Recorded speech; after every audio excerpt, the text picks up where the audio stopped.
সুপ্রভাত বন্ধুরা, আজ হলো 3 জানুয়ারি 18 পৌষ শনিবার।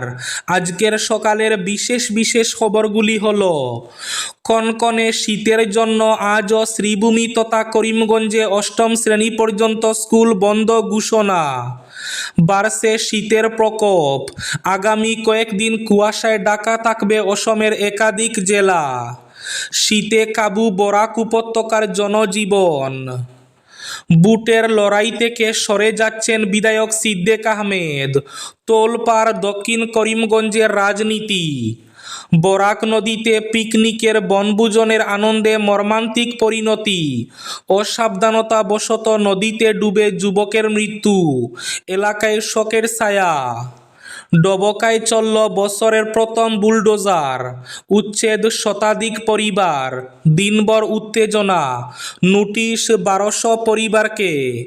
বছরের শুরুতেই ডবকায় বৃহৎ উচ্ছেদ অভিযানে তীব্র উত্তেজনা।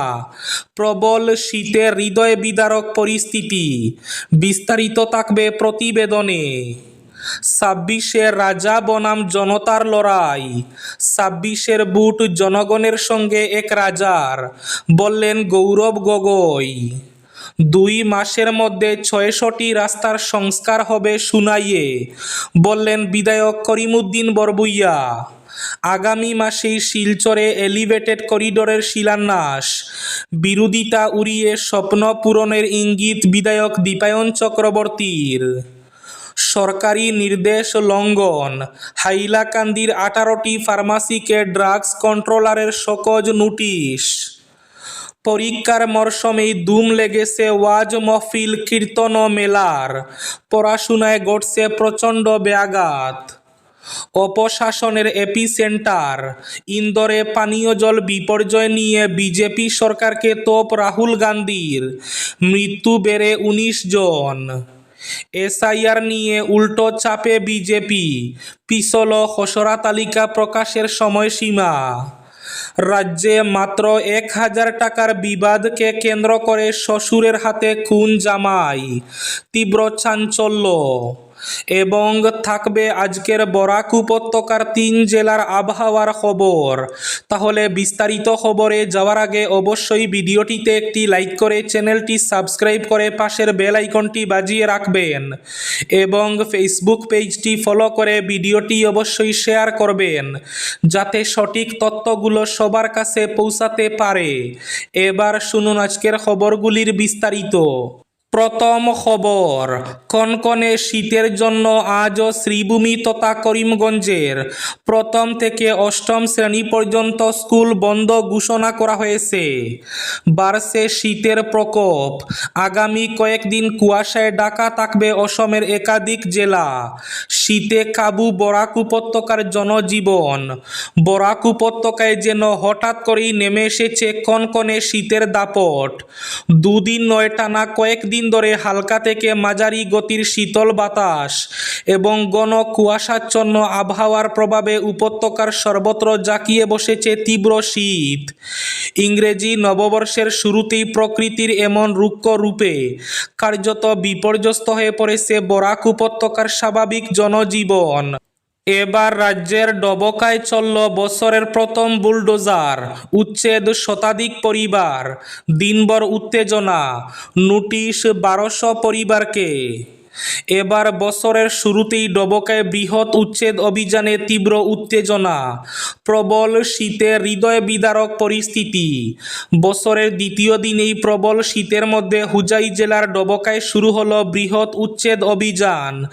এই উচ্ছেদ অভিযানকে কেন্দ্র করে এদিন তীব্র উত্তেজনা ছড়ায়। প্রবল শীতে উচ্ছেদস্থলে এক করুণ পরিস্থিতির সৃষ্টি হয়। কনকনে ঠান্ডায় খোলা আকাশের নিচে এক হৃদয় বিদারক পরিস্থিতি তৈরি হয়। হুজাইয়ের জেলাশাসক কঠোরভাবে পরিস্থিতি নিয়ন্ত্রণ করেন। এদিন AIUDF এর পক্ষ থেকে উচ্ছেদে আপত্তি জানিয়ে তীব্র প্রতিবাদ জানানো হয়। এতে পরিস্থিতি আরও উত্তপ্ত হয়ে ওঠে। বুটের লড়াই থেকে সরে যাচ্ছেন সিদ্দিক আহমেদ। তোলপাড় দক্ষিণ করিমগঞ্জের রাজনীতি। রাজ্য বিধানসভা নির্বাচনের প্রাক্কালে দক্ষিণ করিমগঞ্জের রাজনীতিতে শোরগোল শুরু হয়েছে। নির্বাচন থেকে সরে দাঁড়ানোর সম্ভাবনা রয়েছে বিধায়ক সিদ্দিক আহমেদের। শরীর সঙ্গ না দিলে এরকম সিদ্ধান্ত নিতে পারেন। এক্ষেত্রে ছেলে ডক্টর তৌফিক রসুলকে মাঠে নামানোর সিদ্ধান্ত নিতে পারেন বলে মন্তব্য করেছেন সিদ্দিক আহমেদ। অসমের কংগ্রেস রাজনীতিতে এক সময় দাপিয়ে বেরিয়েছিলেন সিদ্দিক আহমেদ। সীমান্ত এলাকা উন্নয়ন বিভাগের মন্ত্রীর দায়িত্ব পর্যন্ত সামলেছেন তিনি। কিন্তু গত রাজ্যসভা ভোটে ক্রস ভোটিংয়ের অভিযোগে কংগ্রেস থেকে সিদ্দিককে বহিষ্কার করা হয়।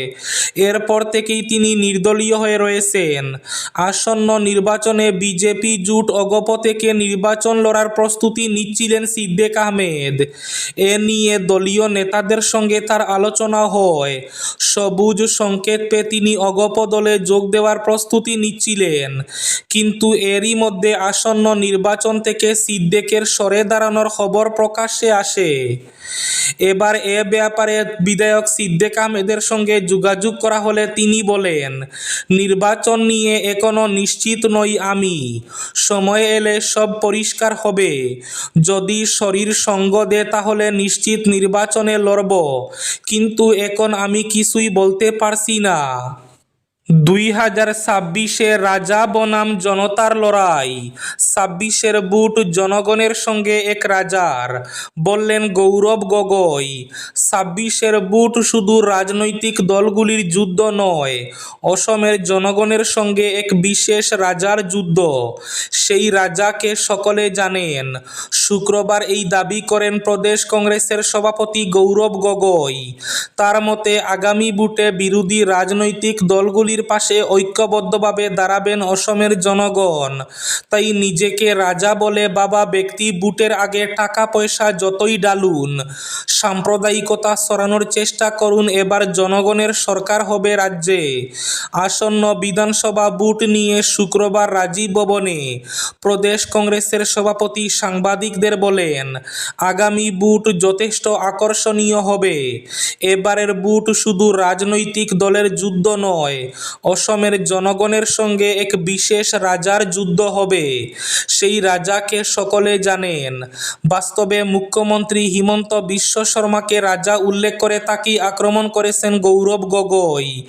বিধানসভা ভোটে কংগ্রেসের ভালো ফলাফলের দাবিও করেন তিনি। বরাক নদীতে পিকনিকের বনভোজনের আনন্দে মর্মান্তিক পরিণতি। অসাবধানতাবশত নদীতে ডুবে যুবকের মৃত্যু। বরাক নদীতে বনভোজনের সময়ে মর্মান্তিক দুর্ঘটনায় এক যুবকের মৃত্যু হয়েছে। বুধবার রাতে করিমগঞ্জ জেলার বদরপুর থানা এলাকায় এই হৃদয় বিদারক ঘটনাটি ঘটে। প্রাপ্ত তথ্য অনুযায়ী নিহত যুবকের নাম খুরশিদ আলম চৌধুরী। তিনি বঙ্গাইগাঁও জেলার যোগীগুপা এলাকার বাসিন্দা বলে জানা গেছে। খুরশিদ আলম চৌধুরী জাহাজ গুদামে দীর্ঘদিন ধরে কর্মরত ছিলেন। জানা গেছে বুধবার রাতে স্টিমারে করে বনভোজনে অংশ নিতে গিয়ে অসাবধানতাবশত তিনি বরাক নদীতে পড়ে যান। মুহূর্তের মধ্যেই তিনি নদীর স্রোতে তলিয়ে যান। সঙ্গে থাকা সহকর্মীরা তাৎক্ষণিকভাবে তাকে উদ্ধারের চেষ্টা চালালেও সফল হতে পারেননি। মাত্র 1000 টাকার বিবাদকে কেন্দ্র করে শ্বশুরের হাতে খুন জামাই। রাজ্যের হুজাই জেলার অন্তর্গত লঙ্কা পুলিশ থানার উদালি ফাঁড়ির অধীন পূর্ব উদালি গ্রামে সংঘটিত এক হৃদয় বিদারক হত্যাকাণ্ডের ঘটনায় গোটা এলাকায় তীব্র চাঞ্চল্যের সৃষ্টি করেছে। মাত্র 1000 টাকার তুচ্ছ বিবাদকে কেন্দ্র করে শ্বশুরের নৃশংস আঘাতে প্রাণ হারিয়েছেন বাড়ির জামাই জিতেন নাথ। ঘটনার পর পুলিশ অভিযুক্ত শ্বশুর অকনাথকে আটক করে তদন্ত শুরু করেছে। প্রাপ্ত তথ্য অনুযায়ী অকনাথের মেয়ে এবং পুত্রবধূ কিছুদিন আগে মুখ্যমন্ত্রী মহিলা উদ্যমিতা প্রকল্পের আওতায় আর্থিক সহায়তা পান।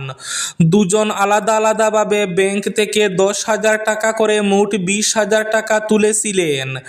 পারিবারিক বিশ্বাস ও সুবিধার খাতিরে ওই অর্থ তারা শ্বশুর অকনাথের কাছেই নিরাপদে জমা করে রাখেন। করেন। ঘটনার দিন পরিবারে অর্থ সংক্রান্ত বিষয় নিয়ে হঠাৎ করে উত্তেজনা সৃষ্টি হয়। অভিযোগ, বাড়ির জামাই হিসাবে শ্বশুরবাড়িতে বসবাসকারী জিতেন নাথ ওই 20,000 টাকার মধ্য থেকে 1,000 টাকা চুরি করে নেন। জানা গেছে সেই 1,000 টাকা দিয়ে তিনি মদ্যপান করেছিলেন। বিষয়টি জানাজানি হতেই শ্বশুর অকন নাথ ও জামাই জিতেন নাথের মধ্যে তীব্র বাকবিতণ্ডা শুরু হয়। প্রত্যক্ষদর্শীদের বর্ণনা অনুযায়ী প্রথমে দুজনের মধ্যে গালিগালাজ, কথা কাটাকাটি চলতে থাকে। পরে পরিস্থিতি আরও ভয়াবহ রূপ নেয়। প্রচণ্ড রাগের বশে অকন নাথ বাড়ির পাশে রাখা কাটা জ্বালানি কাঠের একটি মোটা ডাল দিয়ে জামাই জিতেন নাথের মাথায় সজোরে আঘাত করেন। আঘাতের ফলে জিতেন নাথ গুরুতর আহত হয়ে ঘটনাস্থলে অচেতন হয়ে পড়েন। পরিবারের লোকজন ও প্রতিবেশীরা দ্রুত আহত জিতেন নাথকে উদ্ধার করে হাসপাতালে নিয়ে যান। সেখানে চিকিৎসকরা প্রাথমিক চিকিৎসা দেওয়ার পর তার অবস্থা কিছুটা স্থিতিশীল বলে জানালে তাকে বাড়িতে ফিরিয়ে আনা হয়। কিন্তু ভাগ্যের নির্মম পরিহাস, চিকিৎসার পরও তার শারীরিক অবস্থার উন্নতি হয়নি। গভীর রাতে প্রায় 2টার সময় নিজ বাড়ির শয্যাতে তিনি শেষ নিঃশ্বাস ত্যাগ করেন। এসআইআর নিয়ে উল্টো ছাপে বিজেপি, পিছল খসড়া তালিকা প্রকাশের সময়সীমা। বিশেষ নিবিড় সংশোধন প্রক্রিয়া নিয়ে উত্তরপ্রদেশে ক্রমশ অস্বস্তি বাড়ছে বিজেপির। বিরোধীদের চাপে ফেলতে গিয়ে এই উদ্যোগই যেন পাল্টা চাপ তৈরি করেছে গেরুয়া শিবিরের উপর। প্রাথমিক হিসাব অনুযায়ী রাজ্যে প্রায় 18% ভোটারের নাম বাদ পড়তে চলেছে। পরিস্থিতি সামাল দিতে খসড়া ভোটার তালিকা প্রকাশের সময়সীমা একাধিকবার পিছিয়ে দিতে বাধ্য হয়েছে নির্বাচন কমিশন। একযোগে 12টি রাজ্যে এসআইআর শুরু হলেও প্রায় সব রাজ্যেই খসড়া তালিকা প্রকাশ হয়ে গিয়েছে। ব্যতিক্রম উত্তরপ্রদেশ।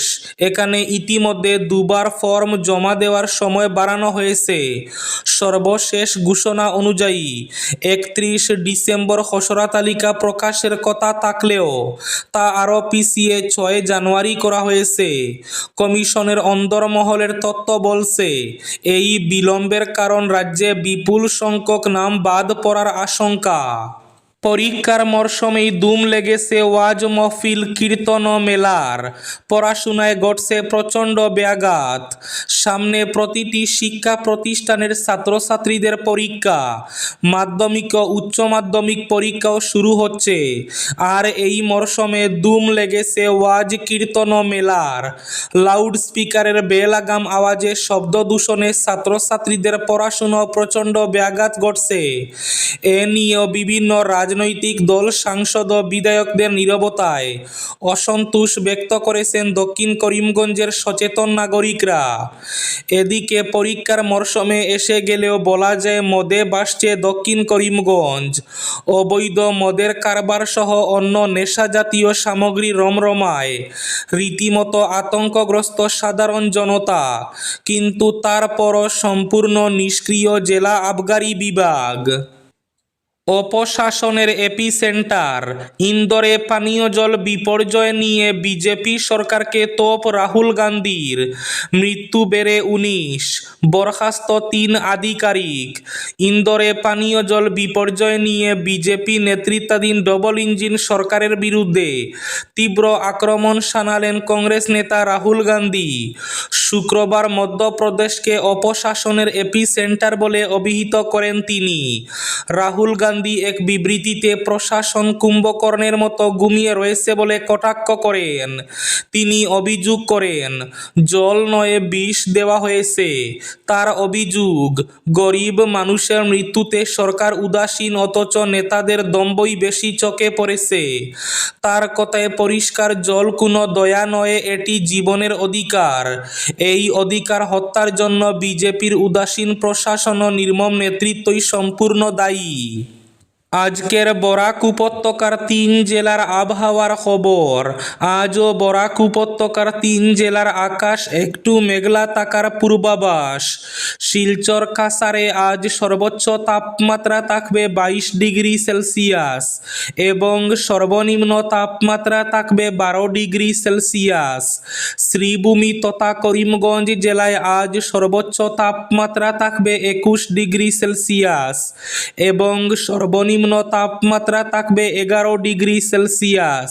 হাইলাকান্দি জেলায় আজ সর্বোচ্চ তাপমাত্রা থাকবে 22 ডিগ্রি সেলসিয়াস এবং সর্বনিম্ন তাপমাত্রা থাকবে 11 ডিগ্রি সেলসিয়াস। এবার শেষ খবরটি। 2 মাসের মধ্যে 600টি রাস্তার সংস্কার হবে সুনাইয়ে, বললেন সুনাইয়ের বিধায়ক করিমউদ্দিন বরবুইয়া। সুনাইর ছোট ছোট রাস্তাগুলোকে চলাচলের উপযোগী করে তুলতে ব্যক্তিগত উদ্যোগে লাল মাটি ফেলে সংস্কার কাজের সূচনা করলেন বিধায়ক করিমউদ্দিন বরবুইয়া ওরফে সাজু। সুনাইর 600টি রাস্তা সংস্কার করে দেওয়ার প্রতিশ্রুতি দিয়েছিলেন বিধায়ক। সেই প্রতিশ্রুতি রক্ষা করতে শুক্রবার থেকে এই কাজের সূচনা করেছেন তিনি। দক্ষিণ সৈয়দপুর জিপিতে সশরীরে উপস্থিত হয়ে এক্সকেভেটর এবং টিপার দিয়ে মাটি ফেলার কাজ শুরু করান বিধায়ক। এই ছিল আজকের সকালের বিশেষ বিশেষ খবরগুলি। ভিডিওটি অবশ্যই লাইক করে শেয়ার করে দেবেন।